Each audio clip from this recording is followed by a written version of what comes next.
السلام علیکم ورحمۃ اللہ وبرکاتہ۔ الحمد للہ وکفا وسلام علی عباد الذین اصطفیٰ، اما بعد فاعوذ باللہ من الشیطان الرجیم، بسم اللہ الرحمن الرحیم۔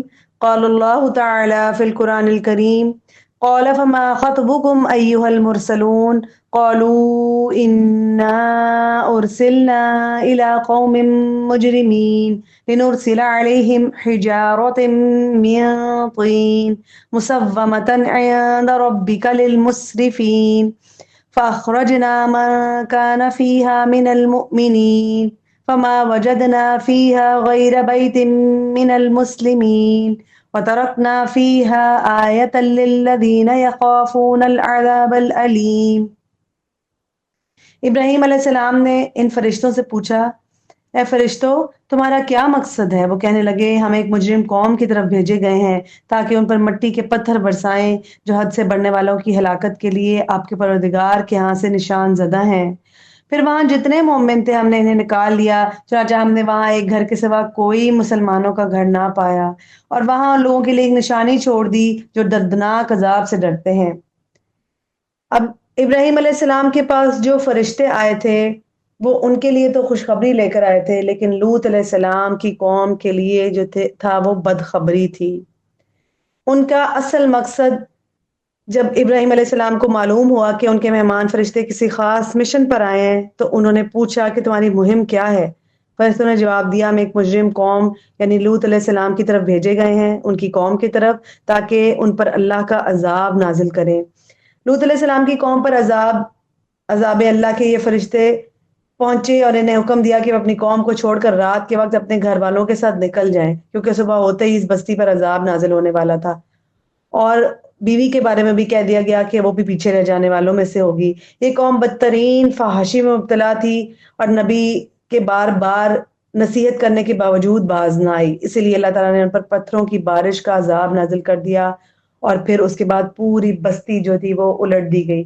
پہلے کہا جاتا ہے کہ جبریل علیہ السلام نے ایک پر اپنی جو ہے وہ بستی اٹھائی اور ان کو الٹا پٹخ دیا، اور اس کے بعد اللہ تعالیٰ نے ان پر پکی ہوئی مٹی کے پتھر آسمان سے برسائے جو کہ نشان زدہ تھے، یعنی کہ جس شخص کو پتھر لگنا ہوتا تھا اس کے اوپر نام لکھا ہوتا تھا۔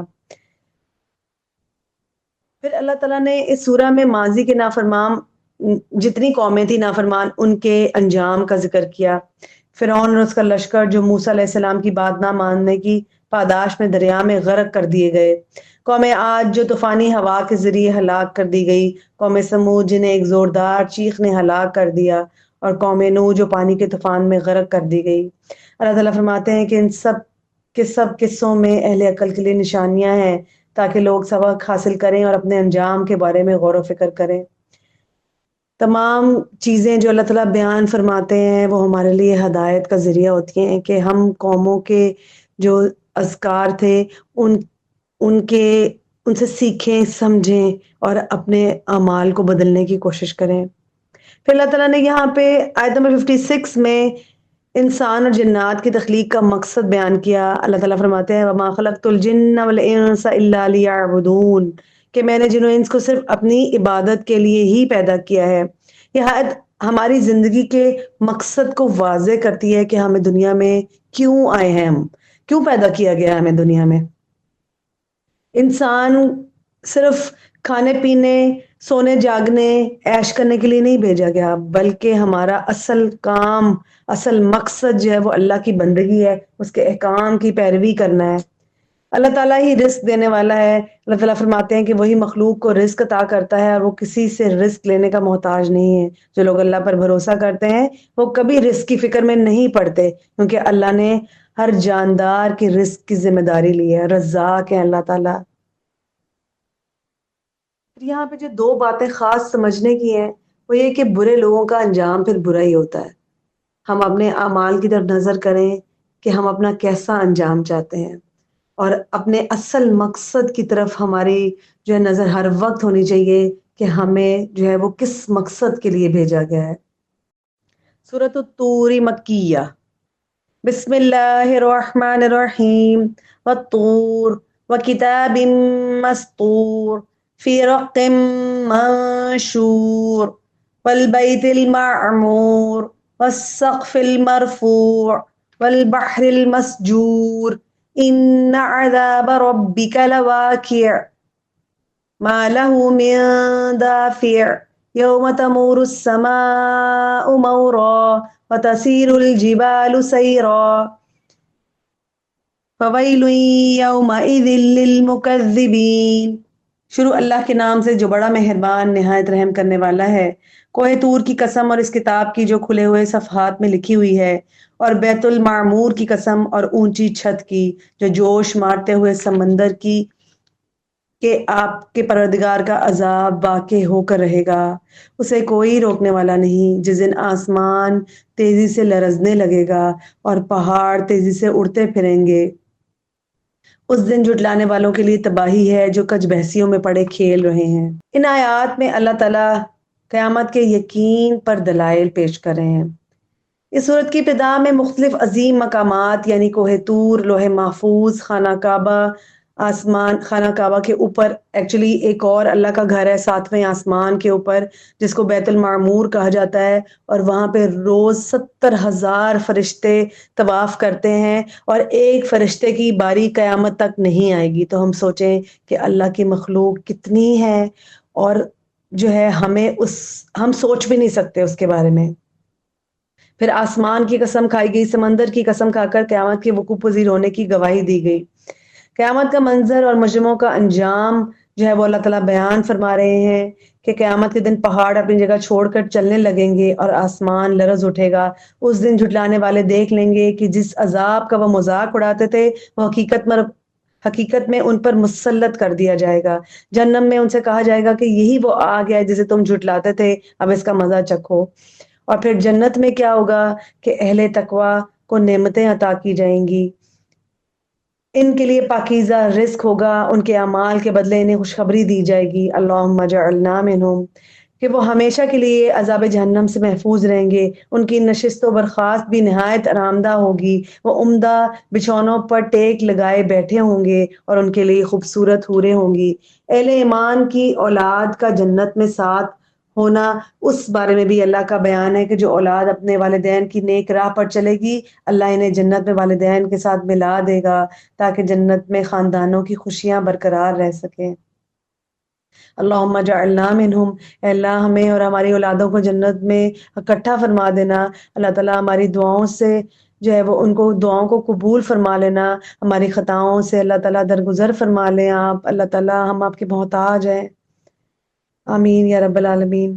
پھر رسول اللہ صلی اللہ علیہ وسلم پر جو اعتراضات کیے گئے، اس میں جو ہے وہ ان کے جوابات یہاں پر دیے گئے کہ کفار مکہ، انہوں نے رسول اللہ صلی اللہ علیہ وسلم پر کبھی کاہن ہونے کا، کبھی شاعر، کبھی جادوگر ہونے کا الزام لگایا، تو اللہ تعالیٰ نے فرمایا کہ اگر یہ اپنے دعوے میں سچے ہیں تو قرآن جیسی کوئی چیز پیش کر دیں۔ ابھی اللہ تعالیٰ کا بار بار ان کو چیلنج کرنا، اور وہ تھے مجبور، وہ کچھ بھی نہیں کر سکتے تھے، ان کو پتا تھا کہ یہ اللہ کا کلام ہے۔ یہ لوگ در حقیقت اللہ کے وجود پر شک کر رہے ہیں، حالانکہ انہیں سوچنا چاہیے کہ ان کی تخلیق کس نے کی، کیا وہ خود ہی اپنے خالق ہیں؟ یہ سوال کفار کی بے بسی کو ظاہر کرتا ہے کہ جب وہ اپنے پیدا کرنے والے کا تعین نہیں کر سکتے تو قرآن کی سچائی کا انکار کیسے کر سکتے ہیں۔ پھر یہاں پر رسول اللہ صلی اللہ علیہ وسلم کو صبر کی تلقین کی جا رہی ہے اعتراضات کے اوپر، کہ وہ کفار کے طعنوں پر صبر کریں اور اللہ کے حکم پر قائم رہیں۔ فرمایا گیا کہ آپ کی محنت اور صبر اللہ کے علم میں ہے، اللہ ہمیشہ صبر کرنے والوں کے ساتھ ہوتا ہے۔ بے شک اللہ تعالیٰ نے یہاں پہ جو اہم باتیں بیان کی سورہ کے شروع میں بھی، کہ اللہ تعالیٰ نے قسمیں کھائیں اور قیامت کے آنے کا یقین دلایا کہ قیامت جو ہے وہ آ کے رہے گی، اور جو لوگ جھٹلائیں گے ان کو اللہ کے عذاب سے ڈرنا چاہیے، اور جو لوگ صبر رکھتے ہوئے آزمائشوں سے گزرتے جائیں گے تو اللہ تعالیٰ خود ان کی مدد کریں گے، اور انہی لوگوں کے ساتھ نعمتوں کا وعدہ ہے۔ سورہ نجم، یہ بھی مکی سورہ ہے۔ بسم اللہ الرحمن الرحیم، والنجم اذا هوى ما ضل صاحبكم وما غوى وما ينطق عن الهوى ان هو الا وحی یوحى۔ شروع اللہ کے نام سے جو نہایت مہربان اور رحم کرنے والا ہے۔ ستارے کی قسم جب وہ ڈوبنے لگے، تمہارے رفیق نہ تو راہ بھولے اور نہ بے راہ ہوئے۔ وہ اپنی خواہشات نفس سے کچھ بھی نہیں کہتے، وہ جو کچھ کہتے ہیں وہ وہی ہوتی ہے جو ان پر نازل کی جاتی ہے۔ یہ انہیں زبردست قوتوں والے جبریل علیہ السلام نے سکھائی ہے جو بڑا زور آور ہے۔ وہ سامنے آ کھڑا ہوا جبکہ وہ بالائی افق پر تھا۔ اللہ تعالیٰ نے ستارے کی قسم کھا کر رسول اللہ صلی اللہ علیہ وسلم کی صداقت کو ثابت کیا کہ آپ کوئی بات اپنی خواہش نفس سے نہیں کہتے، بلکہ جو کچھ بیان کرتے ہیں وہ اللہ کی طرف سے نازل شدہ وحی ہوتی ہے، اور جبریل علیہ السلام کا ذکر کیا گیا کہ وہ یہ وحی لے کر اترتے ہیں۔ کفار نبی کریم صلی اللہ علیہ وسلم پر مختلف الزامات لگاتے تھے کہ وہ شاعر ہیں یا کاہن ہیں، مگر قرآن ان کے دعووں کو رد کرتا ہے اور واضح کرتا ہے کہ آپ کا ہر لفظ الہامی ہے، یعنی کہ اللہ تعالیٰ کی طرف سے آیا۔ پھر سفر معراج اور اللہ تعالیٰ کی نشانیوں کے بارے میں تذکرہ ہے کہ اللہ تعالیٰ فرماتے ہیں کہ رسول اللہ صلی اللہ علیہ وسلم نے یہ معراج کے سفر میں اپنے رب کی عظیم نشانیاں دیکھی۔ آپ نے جبریل علیہ السلام کو ان کی اصل شکل میں بھی دیکھا اور وہ سدرۃ المنتہا کے مقام پر جلوہ گر تھے۔ اللہ تعالیٰ نے فرمایا کیا تم اس پر جھگڑتے ہو جو اس نے اپنی آنکھوں سے دیکھا؟ یعنی رسول اللہ صلی اللہ علیہ وسلم کا مشاہدہ سچائی پر مبنی تھا اور وہ کسی فریب یا دھوکے میں نہ تھے۔ یہاں پر پھر اس کے بعد سارا جبریل علیہ السلام اور وحی کا ذکر کرنے کے بعد اللہ تعالیٰ نے مشرکین کی گمراہی اور جھوٹے معبودوں کے بارے میں بیان کیا۔ اس کے بعد کہ جو مکہ والے ان کی پوجا کرتے تھے، جو دیوتا تھے ان کے لات منات عزا، ان کی مذمت کی گئی اور ان کے عقیدے کا رد کیا گیا کہ یہ محض ان کے خیالات ہیں، ان کے پاس کوئی دلیل نہیں ہے، اور وہ فرشتوں کو اللہ کی بیٹیاں قرار دیتے تھے جبکہ خود بیٹیوں کو باعث عار سمجھتے تھے۔ یہ ان کے نظریات کی کھلی منافقت تھی۔ پھر اس کے بعد اللہ تعالیٰ کبیرہ گناہوں سے بچنے والوں کے لیے مغفرت کا وعدہ کر رہے ہیں اور نجات کی بشارت دے رہے ہیں جو کبیرہ گناہوں اور فحاشی سے دور رہتے ہیں۔ ساتھ ہی اللہ تعالیٰ اپنی وسعت علم کو بیان کرتے ہیں کہ وہ انسان کو اس وقت تک سے جانتا ہے جب وہ مٹی سے بنایا گیا، اور اس وقت بھی جب وہ ماں کے رحم میں ایک ناپختہ شکل میں موجود تھا۔ انسان کی کامیابی کا دار و مدار اللہ تعالیٰ فرماتے ہیں کہ اس کی کوشش پر ہے۔ ابراہیم علیہ السلام اور موسیٰ علیہ السلام کے صحیفوں کی ایک اہم ان کا جو اصول تھا ان کے صحیفوں میں بیان کیا گیا کہ بے شک انسان کے لیے وہی کچھ ہے جس کی اس نے کوشش کی، یعنی کامیابی اور نجات محض امیدوں پر نہیں ہوگی بلکہ عملی کوششوں پر مبنی ہے، اور ہر شخص اپنے اعمال کا نتیجہ خود دیکھ لے گا۔ اللہ تعالیٰ بار بار ہمیں یہ بتانے کی کوشش کر رہے ہیں کہ ہم نے کمائی کیسی لے کر آنی ہے، بہترین کمائی جس میں صرف اور صرف اللہ کی رضا شامل ہو، تو اللہ تعالیٰ یقیناً نعمتوں بھرے باغات میں داخل فرمائیں گے۔ پھر آگے اللہ تعالیٰ کی قدرتوں کا بیان ہے کہ اللہ تعالیٰ فرماتا ہے کہ وہی ہنساتا ہے، وہی رلاتا ہے، وہی مارتا ہے اور زندہ کرتا ہے، وہی نر اور مادہ کو پیدا کرنے والا ہے، اور وہی لوگوں کو مال و دولت عطا کرتا ہے۔ یہ ساری کی ساری قدرت اللہ کے ہاتھ میں ہے، یہ اسی کی تقسیم ہے، وہ جس کو چاہے جو مرضی عطا کرے۔ اور پھر سورہ کے آخر میں ان لوگوں کی مذمت کی گئی جو قرآن سن کر حیرت کا اظہار کرتے ہیں، اس پر غور کرنے کی بجائے مذاق اڑانے میں وقت گزارتے ہیں۔ اللہ تعالیٰ نے حکم دیا کہ پس اللہ کے حضور سجدہ کرو اور اسی کی عبادت کرو، یعنی اپنی نجات کے لیے دنیاوی غفلت کو چھوڑ کر اللہ کے حضور جھک جاؤ، کیونکہ نجات کا واحد راستہ جو ہے وہ صرف اور صرف اللہ کی بندگی میں ہے۔ بیسک جو چیزیں ہمیں اس سورہ سے سیکھنے کے لیے ملتی ہیں وہ یہ کہ رسول اللہ صلی اللہ علیہ وسلم اپنی مرضی سے کوئی بات نہیں کرتے تھے، بلکہ سب کا سب اللہ تعالیٰ کی طرف سے وحی کیا جاتا تھا، اور سفر معراج کی بھی حقیقت کو واضح کیا گیا کہ وہ رسول اللہ صلی اللہ علیہ وسلم کے ساتھ سچا جو تھا، ایک حقیقی واقعہ تھا جس میں یہ بیان کیا گیا کہ وہ اللہ تعالیٰ کی نعمتوں کو دیکھ کر آئے تھے، جنت کو بھی دیکھا اور پھر اللہ تعالیٰ کے غضب یعنی دوزخ کو بھی دیکھا گیا، اور کس طرح سے اللہ تعالیٰ نے ان کو وہ سفر کروایا۔ اور پھر یہ کہ فرشتے جو ہیں وہ اللہ تعالیٰ کی مخلوق ہیں، نہ کہ عورتیں ہیں جن کو اہل مکہ نے معبود بنا رکھا تھا، اور کامیابی جو ہے وہ صرف اور صرف اللہ کی بندگی سے ملے گی، اس کے علاوہ کسی چیز سے اور نہیں ملے گی۔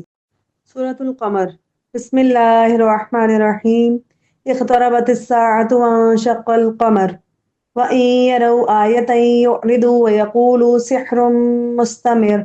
شروع اللہ کے نام سے جو بڑا مہربان اور نہایت رحم کرنے والا ہے۔ قیامت کی گھڑی قریب آ گئی اور چاند پھٹ گیا۔ یہ کافر خواہ کوئی معجزہ دیکھ لیں تو اس سے منہ موڑ لیتے ہیں کہ یہ تو جادو ہے جو ہمیشہ سے چلا آ رہا ہے۔ انہوں نے اسے جھٹلا دیا اور اپنی خواہشات ہی کی پیروی کی، جبکہ ہر کام کا ایک وقت مقرر ہے۔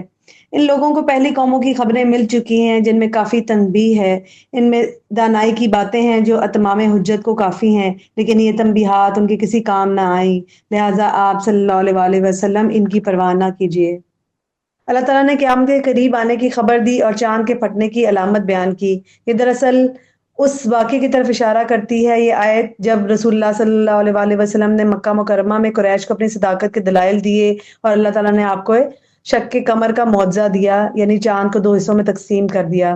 یہ واقعہ ہجرت سے تقریباً 5 سال قبل پیش آیا۔ کفار اس عظیم نشانی کو دیکھ کر ایمان لانے کی بجائے مزید سرکشی پر اتر آئے۔ وہ اس نشانی کو جادو کا اثر سمجھنے لگے اور اس کا انکار کیا، گویا وہ یہ ماننے کے لیے تیار نہیں تھے کہ یہ ایک عظیم اللہ کا معجزہ تھا۔ اللہ نے اس کا ذکر کرتے ہوئے فرمایا کہ کفار جب بھی کوئی نشانی دیکھتے ہیں وہ اسے صرف جادو سمجھتے ہیں اور منہ موڑ لیتے ہیں۔ پھر اللہ تعالیٰ نے قوموں کی ہلاکت اور عذاب کے بارے میں بتایا جو اللہ کی نافرمانیاں کرتی تھی قومیں، ان پر اللہ تعالیٰ نے عذاب نازل کیا۔ قوم نوح جن پر سیلاب کا عذاب آیا، قوم عاد جن پر تیز و تند ہوا کا عذاب آیا، اور قوم سمود جن پر ایک زبردست چنگھاڑ کا عذاب آیا۔ قوم لوط پر پتھروں کی بارش کا عذاب آیا اور اللہ تعالیٰ نے ان کی بستی کو الٹ دیا۔ یہ عذاب ان قوموں کی سرکشی اور اللہ کی نافرمانی کا نتیجہ تھا اور اللہ نے انہیں دنیا میں ہی ہلاک کر دیا۔ اس صورت میں اللہ تعالیٰ ایک اور بات بار بار دہرا رہے ہیں کہ قرآن کو سمجھنے والوں کے لیے قرآن کو آسان بنا دیا گیا ہے۔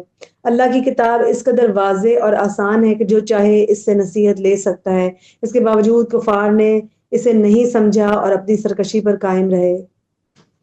اللہ تعالیٰ نے ان کا انجام بھی بتا دیا کہ اگر انہوں نے بھی حق بات کو جھٹلایا تو ان کو اللہ کے عذاب سے دوچار ہونا پڑے گا۔ اس کے بعد اللہ تعالیٰ نے متقیوں کا مقام بتایا کہ ان کی حالت کا ذکر کیا۔ قیامت کے دن وہ جنت میں نہروں اور باغات میں ہوں گے جہاں وہ اپنے عظیم رب کے دربار میں عزت کے مقام پر داخل ہوں گے۔ یہ ایک عظیم بشارت ہے ان لوگوں کے لیے جو دنیا میں اللہ کی رضا کے لیے زندگی گزارتے ہیں۔ ان آیات سے اور اس صورت سے جو ہمیں ایک سبق ملتا ہے وہ یہ کہ اللہ تعالیٰ کی طرف سے کوئی بھی معجزہ آئے گا تو ہمیں اس کے اوپر یقین کرنا ہے۔ جو تمام انبیاء پر معجزات آئے ہمیں ان کو ماننا ہے اور یقین کرنا ہے، اور رسول اللہ صلی اللہ علیہ وآلہ وسلم کا جو شق قمر کا معجزہ تھا وہ بھی اللہ تعالیٰ کی نشانیوں میں سے تھا۔ اور جس طرح اللہ تعالیٰ نے نافرمان قوموں کو ہلاک کیا، اسی طرح اگر ہم نے بھی اللہ کی نافرمانی کی تو ہمارا انجام بھی برا ہو سکتا ہے، اور اگر ہم نے اللہ کی رضا کے لیے کام کیے اور نیک اعمال کیے تو اللہ تعالیٰ ہمیں متقیوں کے ساتھ شامل فرمائیں گے انشاءاللہ تعالیٰ۔ سورہ رحمان۔ بسم اللہ الرحمن الرحیم۔ الرحمن علم القرآن خلق الانسان علمہ البیان الشمس والقمر بحسبان والنجم والشجر يسجدان والسماء رفعها ووضع الميزان۔ شروع اللہ کے نام سے جو بڑا مہربان اور نہایت رحم کرنے والا ہے۔ بڑا مہربان ہے جس نے یہ قرآن سکھایا، انسان کو پیدا کیا پھر اسے اظہار مطلب سکھایا۔ سورج اور چاند ایک مقررہ حساب سے چل رہے ہیں اور جڑی بوٹیاں اور درخت اسے سجدہ کر رہے ہیں۔ اس نے آسمان کو بلند کیا اور ترازو بنا دی تاکہ تم تولنے میں زیادتی نہ کرو۔ یہ سورت اللہ کی نعمتوں کے بیان سے شروع ہوتی ہے۔ قرآن کی سب سے حسین اور پر اثر صورتوں میں سے ہے جس میں اللہ کے بے شمار نعمتوں کا ذکر کیا گیا ہے۔ اس سورت کا آغاز الرحمن سے ہوا، یعنی اللہ کا بہترین نام جو اس بات کی طرف اشارہ ہے کہ اللہ کی رحمت ہر چیز پر حاوی ہے اور اسی کی مہربانی سے یہ تمام نعمتیں ہمیں عطا کی گئیں۔ قرآن کی تعلیم اور انسان کی تخلیق کا مقصد بتایا گیا کہ سب سے پہلی نعمت قرآن کی تعلیم کو قرار دیا گیا جو کہ انسان کی سب سے بڑی ہدایت اور نجات کا ذریعہ ہے۔ اس کے بعد اللہ تعالیٰ نے فرمایا کہ اللہ نے انسان کو پیدا کیا اور اسے بیان یعنی بولنے کی قوت عطا فرمائی اور سمجھنے اور اپنا مدعا واضح کرنے کی صلاحیت دی۔ یہ صلاحیت دیگر مخلوقات کو نہیں دی گئی اور یہی انسان کے اشرف المخلوقات ہونے کی سب سے بڑی دلیل ہے۔ کائنات میں جو اللہ تعالیٰ کی نشانیاں نظر آتی ہیں ان میں سورج اور چاند ایک مقررہ حساب کے ساتھ چل رہے ہیں، ستارے اور درخت سب اللہ کے حضور سجدہ ریز ہیں، یعنی پوری کائنات اللہ تعالیٰ کی فرما بردار ہے سوائے انسانوں اور جنات میں سے جو نافرمانی کرتے ہیں اور سرکشی کرتے ہیں۔